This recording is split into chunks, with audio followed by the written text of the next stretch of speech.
pertandingan yang menarik, dan yang paling utama teman-teman akan menjadi saksi hidup bagaimana PS Sleman membuktikan bahwa kekuatan Super Elja, kesolidan Super Elja akan membuahkan hasil positif untuk masyarakat Sleman, DIY, dan Indonesia. Amin, amin. Luar biasa.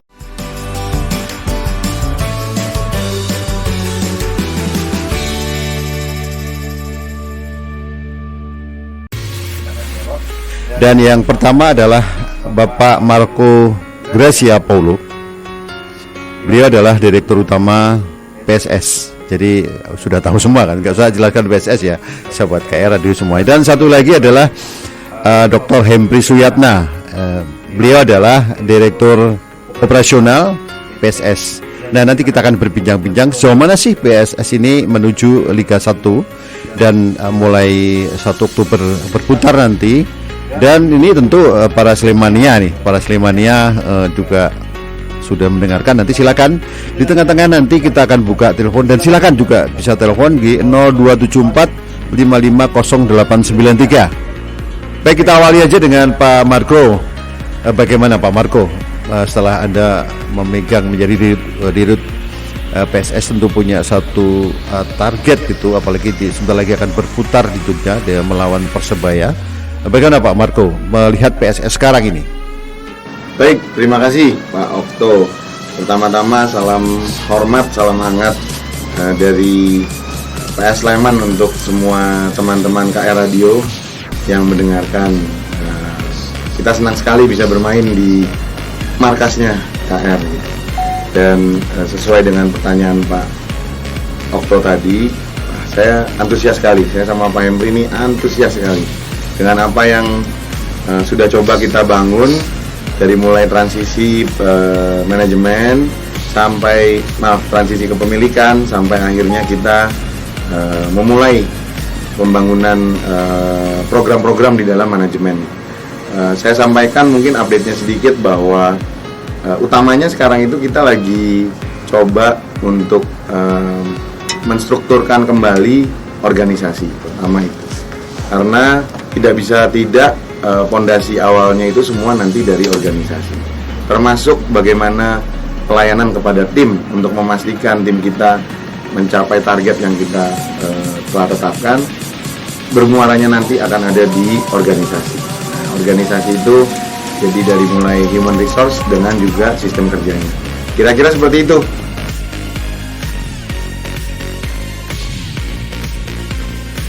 Kita memang tadi menyiapkan dari secara tim dan juga secara manajemen juga kita perbaiki ya. Artinya dari sisi manajemen tadi bagaimana kemudian mendorong sebuah new manajemen dalam konteks tata kelola baru, itu kita coba terapkan dengan lebih baik. Harapannya dengan manajemen yang bagus itu bisa mendukung sebuah tim yang bagus.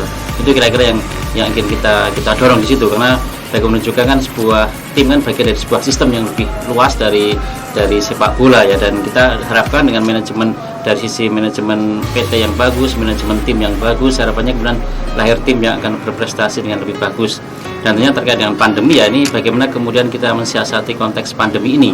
Artinya dalam konteks misalnya COVID ya, kita bagaimana kemudian protokol-protokol kesehatan, kemudian adaptasi kebiasaan baru di era ini kita lakukan ya. Harapannya semua manajemen, semua pemain, semua pelatih PSS Sleman selalu dalam kondisi sehat dan siap tempur menjelang 1 Oktober nanti gitu. Kira-kira Mas Okto.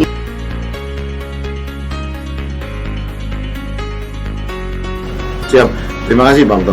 Ini menarik karena kita mencoba melakukan pendekatan dari manajemen kepada tim kita. Ada 2 aspek yang utama. Pertama, aspek kita kembali kepada tujuan utama kita dulu.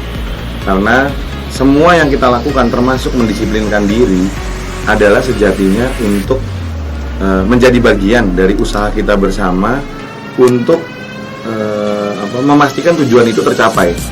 Jadi turunannya memang ke dalam disiplin, khususnya dalam protokol yang memang kita berikan cukup ketat gitu ya untuk pemain kita, karena kita memang menjaga seluruh aspek dalam kehidupan pemain, pelatih dan ofisial dan seluruh bagian daripada manajemen dari tim untuk menjaga pintu masuk dari terinfeksinya akan COVID tadi gitu Pak. Jadi nomor 1 aspeknya adalah bagaimana kita melihat ini dari angle yang lebih besar ya, bahwa ini adalah bagian dari bagaimana kita mencapai tujuan kita. Pertama itu, jadi spiritnya harus sama dulu. Kalau di manajemen habis-habisan kerja mati-matian untuk pemain, pelatih, dan official, kita juga harus teman-teman di tim juga harus menghidupi itu gitu ya, bersama-sama dengan cara mereka berdisiplin. Kedua, aspeknya adalah tools atau alat yang kita gunakan untuk memastikan teman-teman itu disiplin. Jadi kita merasa, yang aspek pertama tadi kan kita inginnya lahirnya disiplin itu sebagai sebuah kesadaran. Jadi sebagai sebuah lifestyle, bukan sebagai sebuah beban.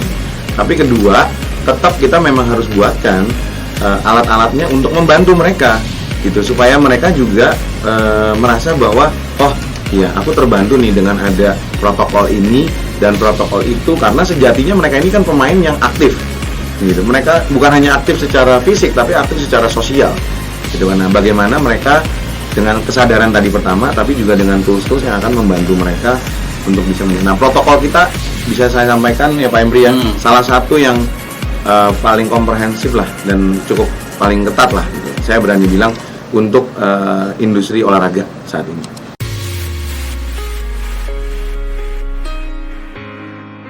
Kami butuh dukungan sebanyak-banyaknya dari masyarakat Sleman, masyarakat DIY untuk kita memastikan pertandingan pertama kita paripurna kan gitu. Dan teman-teman semua pelatih, pemain, official sudah tahu bahwa betapa pentingnya pertandingan pembuka ini, karena pertandingan pembuka akan menentukan ke langkah-langkah kita selanjutnya. Nah, sisanya semuanya saya bisa sampaikan kepada Mas Fauzi dan juga semua teman-teman Sleman fans bahwa kita jadwalnya tuh padat sekali Pak Okto. Ini adalah kompetisi yang saya rasa paling kondens, paling rapat selama saya pernah ada di sepak bola. Mungkin udah lama sekali ya Pak Emri. Iya, jadi jadwalnya itu kita bisa main satu satu minggu itu bisa 2 kali. Jadi karena kita menyelesaikan 31 pertandingan itu hanya dalam kurang lebih kalau nggak salah 15 minggu ya. Iya. Jadi itu sangat padat gitu. Tetapi untuk fans ini sebenarnya seru karena jadi banyak pertandingannya kan gitu. Jadi untuk Sleman fans akan menjadi sebuah musim yang berbeda tahun ini, karena teman-teman sebentar lagi dari mulai bulan Oktober sampai bulan Februari teman-teman akan terus nonton banyak sekali pertandingannya PS Sleman. Saya percaya semuanya akan menjadi pertandingan yang menarik, dan yang paling utama teman-teman akan menjadi saksi hidup bagaimana PS Sleman membuktikan bahwa kekuatan Super Elja, kesolidan Super Elja akan membuahkan hasil positif untuk masyarakat Sleman, DIY, dan Indonesia. Amin, amin. Nah, luar biasa.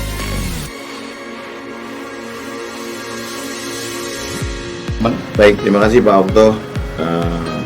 Jadi pertama saya menyampaikan terima kasih kepada keluarga besar Kedaulatan Rakyat, karena kita senang sekali untuk diundang hari ini.